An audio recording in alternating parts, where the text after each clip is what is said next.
Good morning friends. अब हम जो टॉपिक पढ़ रहे हैं उस टॉपिक का नाम है हायर परचेज।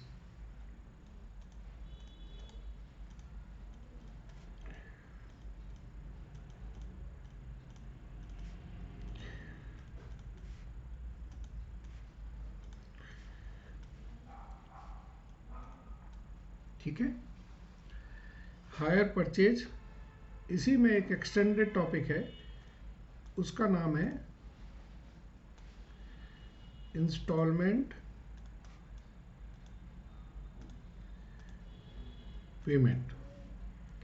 तो एक आपका सिस्टम हो गया हायर परचेज सिस्टम और एक हो गया इंस्टॉलमेंट पेमेंट। इन दो को पहले हम इनकी एंट्रीज पढ़ेंगे, लेकिन इससे पहले हम कुछ बेसिक्स बता देते हैं। हायर परचेज में ओनरशिप जो है प्रॉपर्टी की, हायर परचेज का मतलब है हम एक कोई भी मतलब व्हीकल है या ट्रक है या बस है, वो हम कंपनी से परचेज करके लाए हैं, लेकिन मतलब उसको हमने बोला कि कुछ पैसा हम अभी दे देंगे, कुछ पैसा हम इंस्टॉलमेंट्स में दे देंगे। तो इंस्टॉलमेंट दोनों में जाएगी, हायर परचेज में भी इंस्टॉलमेंट में जाएगी, इंस्टॉलमेंट पेमेंट में भी इंस्टॉलमेंट में जाएगी। बट हायर परचेज में जो इंस्टॉलमेंट जाएगी उसको हम हायर परचेज सिस्टम कहेंगे। उसके सिस्टम में ओनरशिप ऑफ व्हीकल या जो भी प्रॉपर्टी है और एसेट्स की ट्रांसफर होती है परचेजर को। कब? After paying all instalment. जब सारी इंस्टॉलमेंट पे हो जाती हैं तब ओनरशिप ट्रांसफर होती है। इंस्टॉलमेंट पेमेंट सिस्टम में ownership transfer to buyer immediately. इस मेथड में हमारी ओनरशिप इमीडिएटली ट्रांसफर हो जाती है। तो अभी हम इनको अच्छी तरह से समझेंगे। थियोरेटिकल पॉइंट से अगर समझना है तो ये इसके डिफरेंसेस हैं जो हम समझ सकते हैं। एक मिनट रुकिए, देखिए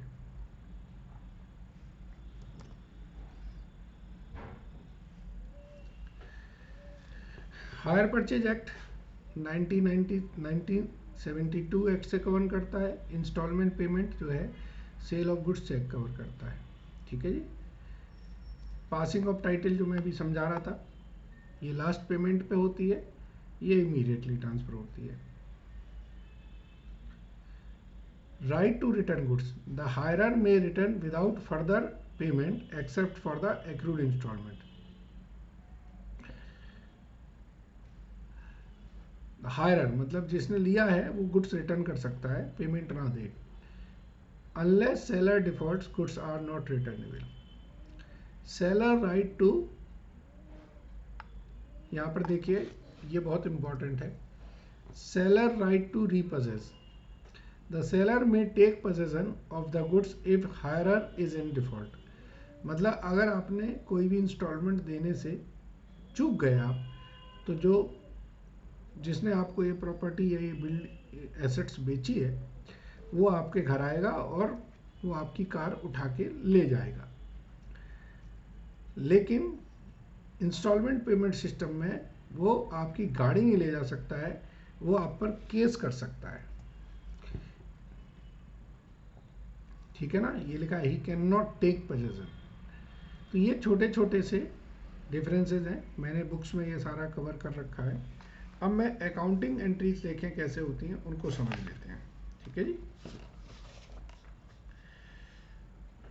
अकाउंटिंग एंट्रीज आपको समझ के क्लैरिटी आ जाएगी कि कैसे हम करते हैं। लेकिन अकाउंटिंग एंट्री समझने से पहले मैं कुछ आपको बेसिक्स बता दूं जिससे आपको थोड़े से कंसेप्ट क्लियर हो। नंबर 1, इसमें जो टर्म्स यूज होंगी एक टर्म यूज होगी कैश प्राइस, सॉरी,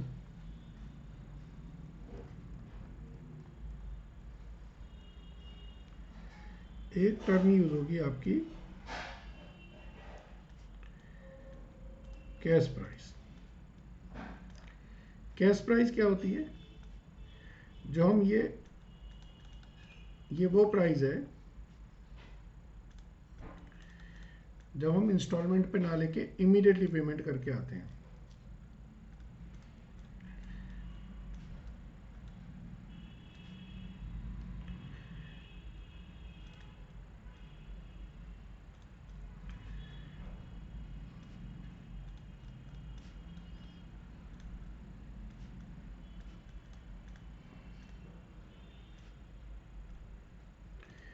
अगर हमने इंस्टॉलमेंट पे नहीं लिया तो जो प्राइस हमें पे करनी पड़ेगी वो हमारी कैश प्राइस होगी। दूसरी होती है जो टर्म यूज होगी वो होगी डाउन पेमेंट। डाउन पेमेंट का मतलब है price to be paid initially, शुरू में जो हमें पैसा देना पड़ता है। तीसरी प्राइस होती है हायर परचेज प्राइस। तो हायर परचेज प्राइस में अगर हम देखें तो कैश प्राइस में अगर हम इंटरेस्ट पोर्शन जोड़ दें तो ये हमारी हायर परचेज प्राइस बन जाती है। ठीक है जी। अब इंटरेस्ट कैसे कैलकुलेट करेंगे, क्या कंसेप्ट होंगे, वो मैं आपको बताऊंगा, बट उससे पहले मैं आपको जनरल एंट्रीज बता दूं कि जनरल एंट्रीज कैसे होंगी। ठीक है, क्योंकि एक बार आपको बेसिक्स क्लियर हो जाएंगे फिर कैलकुलेशन पार्ट में आपको समझा दूंगा अच्छी तरह से, समझ लीजिए। देखिए,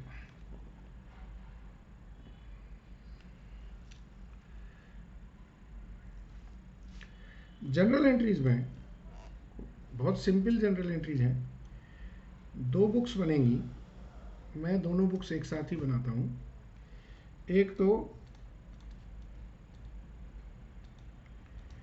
हायर परचेजर की बुक्स और एक बनेंगी हायर वेंडर, और इसको हम सेलर भी बोलते हैं। ठीक है, सो बेसिकली दो बुक्स बनाई जाएंगी। आपकी बुक में ये अलग अलग कंसेप्ट पढ़ाए जाते हैं, पहले परचेजर के पढ़ा दिए जाएंगे फिर वेंडर के पढ़ाए जाएंगे, हम लोग एक साथ ही समझेंगे। बुक्स को मेंटेन करने की दो मेथड है। एक मेथड है कैश प्राइस मेथड,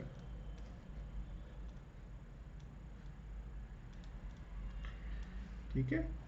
दूसरी है आपकी इंस्टेंट इंटरेस्ट सस्पेंस मेथड, मैं बताऊंगा। तो पहली एंट्री, ये फर्स्ट ईयर की एंट्रीज हैं जो होंगी।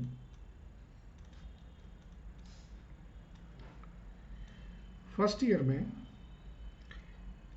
पहली एंट्री होती है कि आपने एसेट्स परचेज करी। तो एसेट्स परचेज करेंगे तो एंट्री क्या होगी? Assets account debit to hire vendor, और इसमें जो प्राइस आएगी वो आएगी कैश प्राइस। ठीक है, इनके यहाँ एसेट्स नहीं, इनके यहाँ तो है गुड्स सोल्ड किया। तो हम लिखेंगे hire purchaser account debit to goods sold on hire purchase. Price इसमें कैश प्राइस ही आएगी। अब दूसरी ट्रांजैक्शन होती है जो पहले साल में होती है शुरू में, वो होती है डाउन पेमेंट। आपने डाउन पेमेंट की होगी तो आप एंट्री क्या लिखेंगे? Hire vendor account debit to bank, ये आपने डाउन पेमेंट की। सपोज करो 50,000 की बाइक है, आपने 10,000 रुपये इमीडिएटली दिए, तो यहाँ पर इनकी एंट्री क्या होगी? डाउन पेमेंट इन्हें रिसीव्ड हुई है, bank account debit to hire purchaser. अब ये एंट्री होगी ईयर एंड में या पीरियड एंड। इसका मतलब क्या है ईयर एंड या पीरियड एंड? सपोज करो अगर उसने कहा इंस्टॉलमेंट आपकी मंथली है तो पीरियड हर महीने के आखिर में होगी। अगर उसने कहा कि इंस्टॉलमेंट आपकी क्वार्टरली है तो फिर क्वार्टरली ये वर्किंग होगी, और उसने कहा अगर हाफ ईयरली तो हाफ ईयरली होगी। तो डिपेंड करेगा कि किस पीरियड में इंस्टॉलमेंट है। तो हर पीरियड के एंड में एक एंट्री करोगे आप इंटरेस्ट ड्यू की। एंट्री क्या होगी? Interest account debit to hire vendor, इसमें इंटरेस्ट हो गया। इनके लिए ये इंटरेस्ट इनकम है, तो ये लिखेंगे hire purchaser account debit to interest. ठीक है जी। फिर चौथी इंस्टॉलमेंट एंट्री होगी, वो होगी आपकी इंस्टॉलमेंट पे करने की। इंस्टॉलमेंट पे करने के लिए आप एंट्री करेंगे hire vendor account debit to bank, और इनके यहाँ पे एंट्री होगी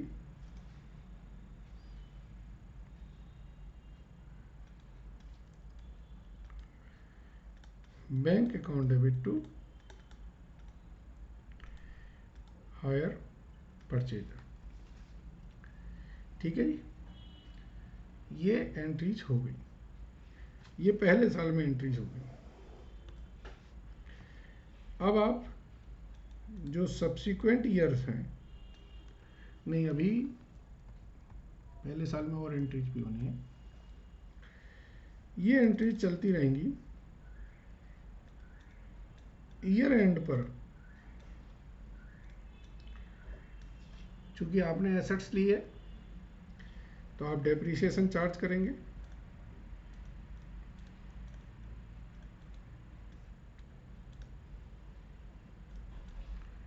तो डेप्रिसिएशन चार्ज करेंगे तो एंट्री लिखेंगे आप depreciation account debit to assets, और यहां पर एंट्री होगी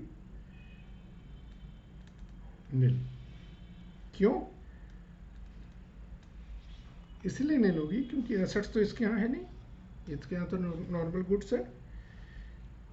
छठी एंट्री पर आप डेप्रिसिएशन एंड इंटरेस्ट को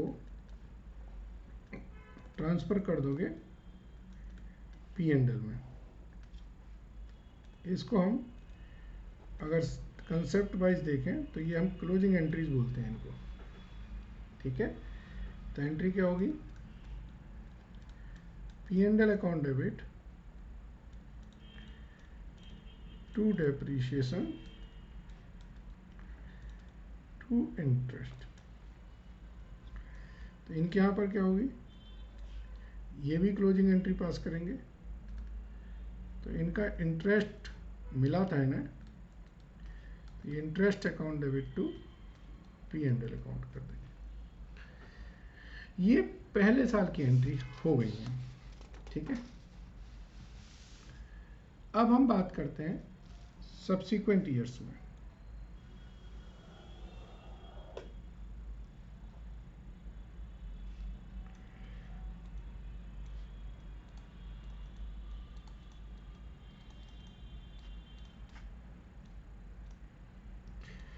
जरूरी थोड़ा कि एक ही साल की हो।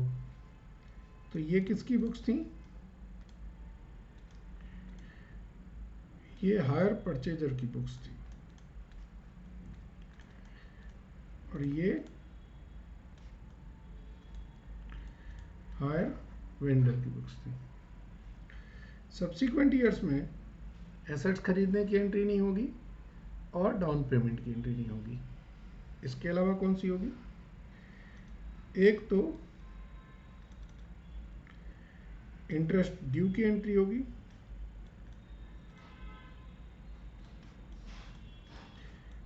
Interest account debit to hire vendor. तो इनके यहाँ पे क्या होगी? Hire purchaser account debit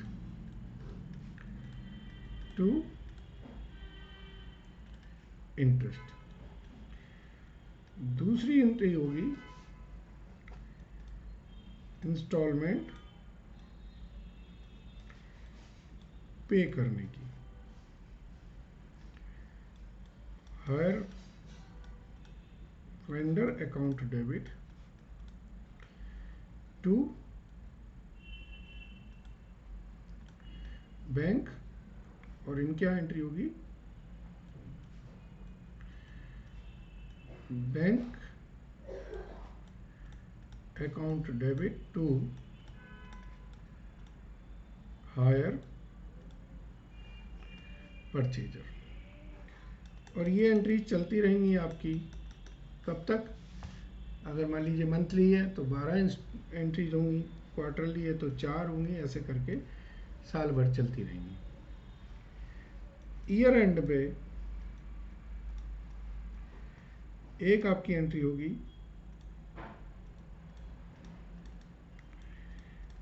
depreciation की,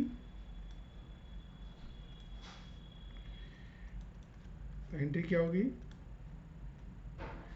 depreciation account debit to assets account. इनके यहाँ इसकी कोई एंट्री नहीं होगी। और दूसरी एंट्री होगी क्लोजिंग एंट्री, जिसे हम कहते हैं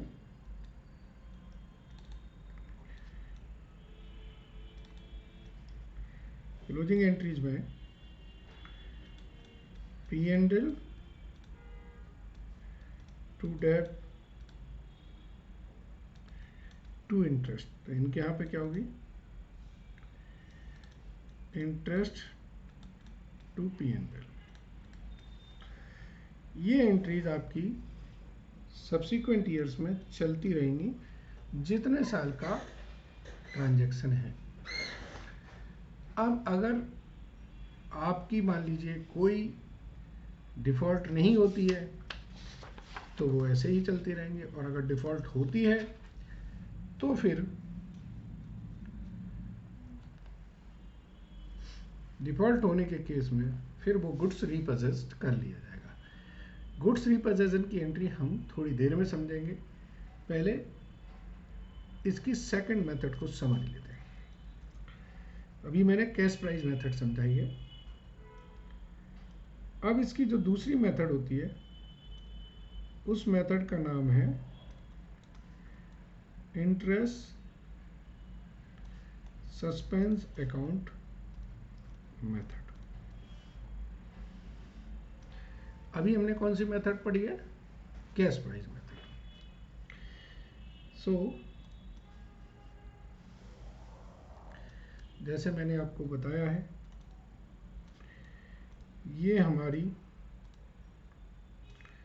हायर परचेजर की बुक हो गई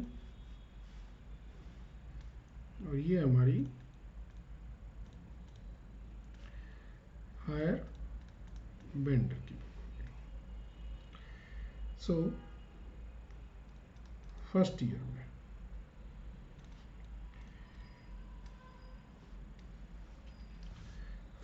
में क्या होगा? सबसे पहले तो हम एसेट्स परचेज करेंगे। तो इनके यहाँ पे क्या है? गुड्स सोल्ड करेंगे। ये एसेट्स जो परचेज करेंगे इनकी यहाँ एंट्री होगी assets account debit to hire vendor. तो आप कहोगे सर इसमें क्या खास हो गया, ये तो अभी आपने ये वाली एंट्री तो थोड़ी देर पहले भी की थी। थोड़ा सब्र रखो, अभी समझाता हूँ। इनकी यहाँ एंट्री होगी hire purchaser account debit to goods sold on HP, और ये किस पर होगी, कैश प्राइस पर। बट कुछ इसमें एडिशनल होगा, और वो एडिशनल ये होगा कि जो टोटल इंटरेस्ट है उस इंटरेस्ट को हम इंटरेस्ट सस्पेंस अकाउंट में डेबिट कर देंगे। पूरे ट्रांजैक्शन में जो टोटल इंटरेस्ट है, तो यहां पर जो क्रेडिट होगा वो किस प्राइस से होगा, कैश प्राइस से क्रेडिट नहीं होगा, वेंडर को क्रेडिट करेंगे हम HP प्राइस से। इसी कंसेप्ट से हायर परचेजर डेबिट होगा हमारा HP प्राइस से, क्रेडिट में हम इंटरेस्ट सस्पेंस को करेंगे जितना भी इंटरेस्ट है टोटल। ठीक है जी, ये पहला ट्रांजैक्शन। इसके बाद दूसरा ट्रांजैक्शन आपका सिमिलर रहेगा, डाउन पेमेंट का। Hire vendor account debit to bank, तो इनके यहाँ पे एंट्री होगी bank account debit to hire purchaser. ठीक है, ये आपकी डाउन पेमेंट से एंट्रीज हो गई।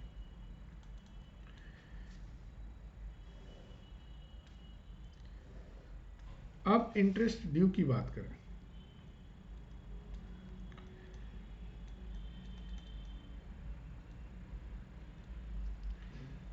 अगर हमें इंटरेस्ट ड्यू करना है तो पहले जो एंट्री करते थे हम interest account debit to hire vendor करते थे। अब हम हायर वेंडर नहीं करेंगे क्योंकि सारा इंटरेस्ट हम हायर वेंडर को ऑलरेडी क्रेडिट कर चुके हैं। तो एंट्री क्या होगी, interest account debit to interest suspense account. समझ गया। और यहां पर क्या होगा, interest suspense account debit to interest account. चौथी entry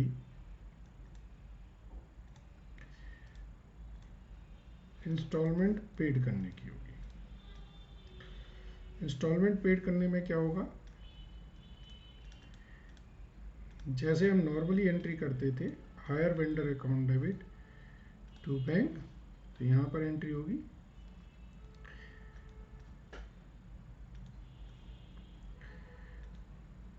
bank account debit to hire purchaser. अगर गौर से देखें सिर्फ ये दो एंट्री चेंज होंगी और बाकी सारी एंट्री जो कैश प्राइस मेथड की हैं वही लगेगी। अब ये एंट्रीज आपकी हम कंटिन्यूसली करते जाएंगे। ईयर एंड पर आएंगे तो एक एंट्री हमारी डेप्रीशिएशन चार्ज करने की होती है। एंट्री क्या होगी,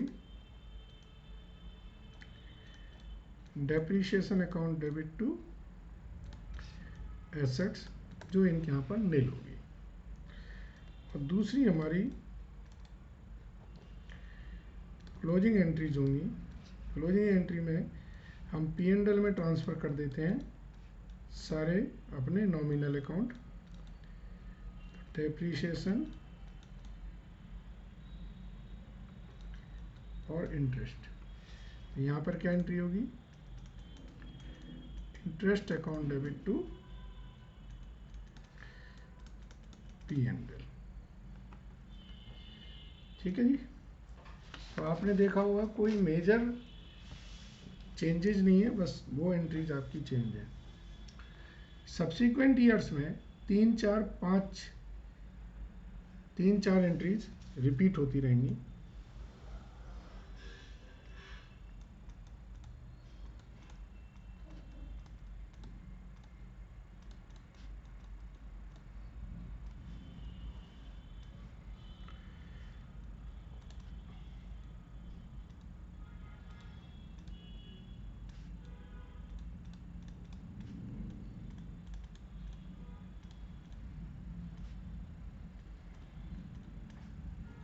तो 3 नंबर एंट्रीज, इंटरेस्ट ड्यू की जो है interest account debit to interest suspense account debit to interest. दूसरी इंस्टॉलमेंट पे करने की, तो इंस्टॉलमेंट पे करने में एंट्री क्या होगी, और vendor account debit to bank, और यहाँ पर bank account debit to hire purchaser. और ये एंट्रीज हर क्वार्टर में चलती रहेंगी, हर मंथ में चलती रहेंगी, जैसा भी है। ईयर एंड आएगा, तो ईयर एंड में बेसिकली 2 एंट्रीज मैंने बताई हैं आपको। एक है डेप्रिसिएशन, तो एंट्री क्या होगी, depreciation account debit to assets, और इनकी यहाँ पे एंट्रीज होगी नील। दूसरी एंट्री क्लोजिंग एंट्रीज की होगी। क्लोजिंग एंट्रीज में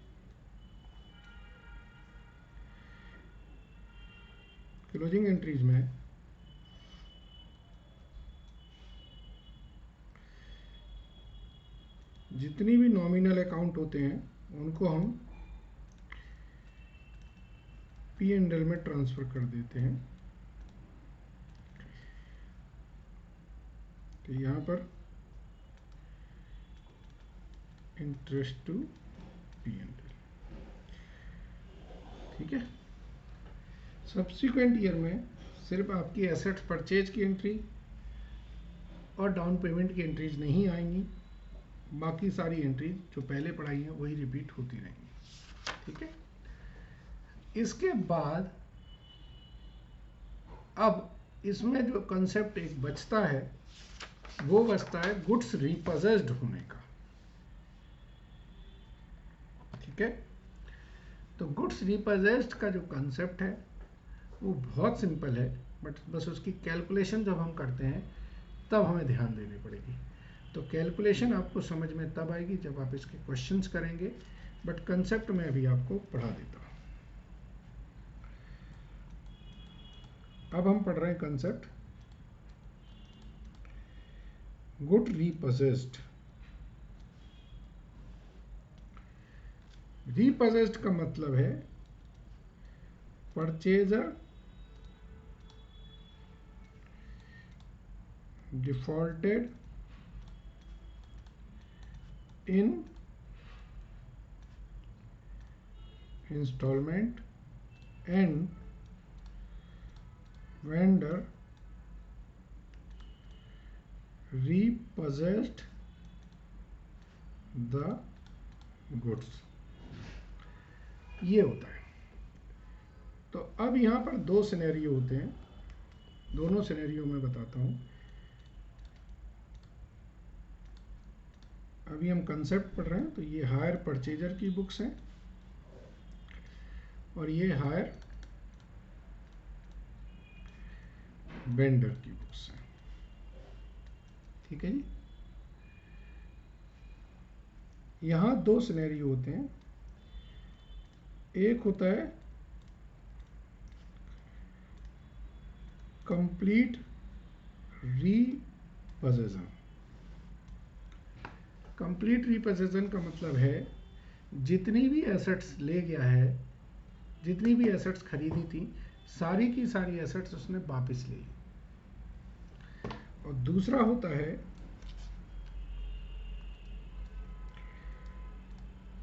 पार्शियल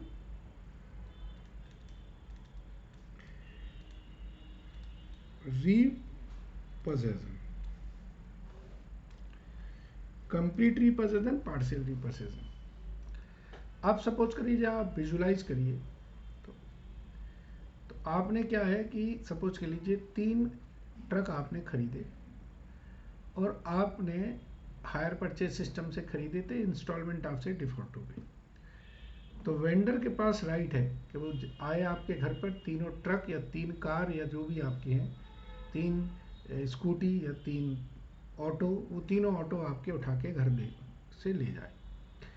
तो जब ऐसा कंप्लीट रिपोजेशन होगा तब हमारे यहाँ एक एंट्री होगी,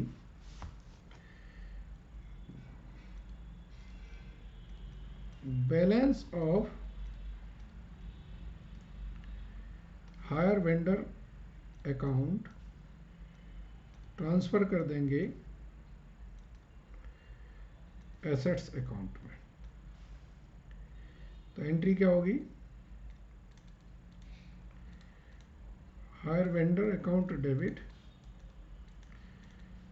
टू एसेट्स अकाउंट। ये इसका जो भी बैलेंस है वो ट्रांसफर कर देंगे। फिर बैलेंस इन एसेट्स अकाउंट रिप्रेजेंट प्रॉफिट और लॉस एंड ट्रांसफर कर देंगे टू P&L अकाउंट। ठीक है, पहला है कि जो भी हायर वेंडर का बैलेंस है वो एसेट्स में ट्रांसफर कर दीजिए। तो एक एंट्री ये होगी, और दूसरी एंट्री जो भी एसेट्स में बैलेंस बच रहा है वो आपका प्रॉफिट लॉस है, उसे आप P&L में ट्रांसफर कर दीजिए। हायर वेंडर की बुक्स में थोड़ा अलग तरीके से आएगा। जब वो गुड्स रिपोजेस्ड करेगा, जब वो लेके गया तो एंट्री करेगा goods repossessed account debit to hire purchaser. ठीक है, आप गौर से देखिए, जो हायर वेंडर का बैलेंस है वही हायर परचेजर का बैलेंस होगा, क्योंकि बराबर चल रहे हैं। तो उसी प्राइस पर तो हायर परचेज का अकाउंट क्लोज, परचेजर का अकाउंट हो जाएगा 0। फिर वो लिखेगा एक्सपेंसेस ऑन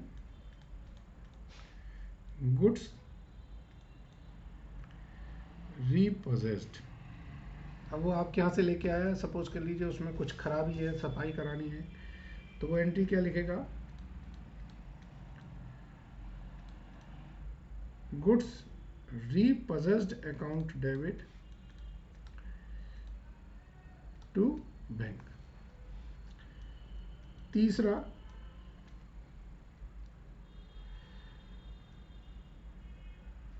सेल कर दी है गुड्स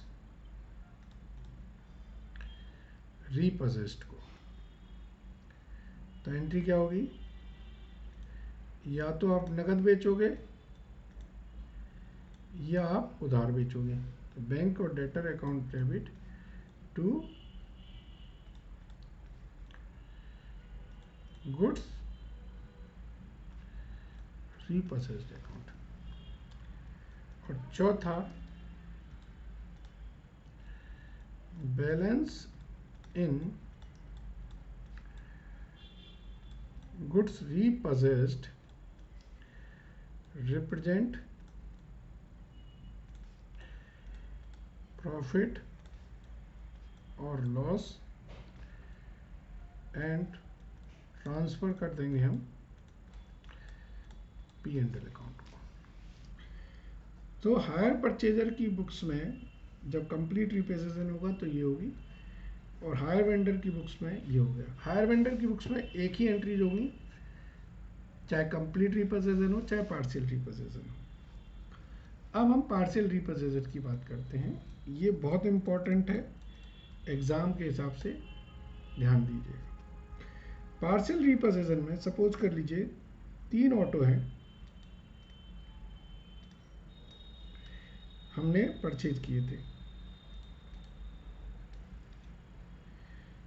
जो हायर वेंडर है उसने 2 ऑटो क्या कर लिए, रिपोजेस्ड कर लिए, और 1 ऑटो हमने छोड़ दिया उसने। लेकिन जब वो 2 ऑटो रिपोजेस्ड करेगा तो वो एट हिज एग्रीड वैल्यू पे करेगा। इस बात को बहुत समझना है अच्छी तरह से। वो अपनी एग्रीड वैल्यू पे रिपोजेस्ड करेगा। इसका मतलब क्या था, सपोज करो 1-1 लाख रुपए के 3 ऑटो थे, तो 3 लाख रुपए हो गए। मैंने 25-25 हज़ार रुपये डाउन पेमेंट पे दे दिए थे, तो 75,000 रुपये में दे आया। इसके बाद मैंने एक किस्त भी दे दी, उसके बाद मैं नहीं दे पाया, तो हम लोग बैठ के बात करेंगे। हम कहेंगे देखिए अप्रोक्सीमेटली 1 लाख रुपए से ज़्यादा तो मैं दे ही चुका हूँ आपको, तो 1 ऑटो आप छोड़ जाइए। और वो मान भी जाते हैं, लेकिन फिर ये कहते हैं कि ये जो 2 ऑटो हैं वो हम इस प्राइस पे ले जाएंगे, और जो एग्रीड वैल्यू है वो क्वेश्चन के हिसाब से आपको अलग से कैलकुलेट करनी पड़ेगी। ठीक है, इसीलिए मैंने कहा इसका एक आपको वर्किंग नोट बनाना पड़ेगा, और वो वर्किंग नोट जब मैं क्वेश्चन कराऊंगा तब समझ में आएगा। एंट्रीज हमारी यही रहेंगी। जब गुड्स रिपोजेस्ड होगा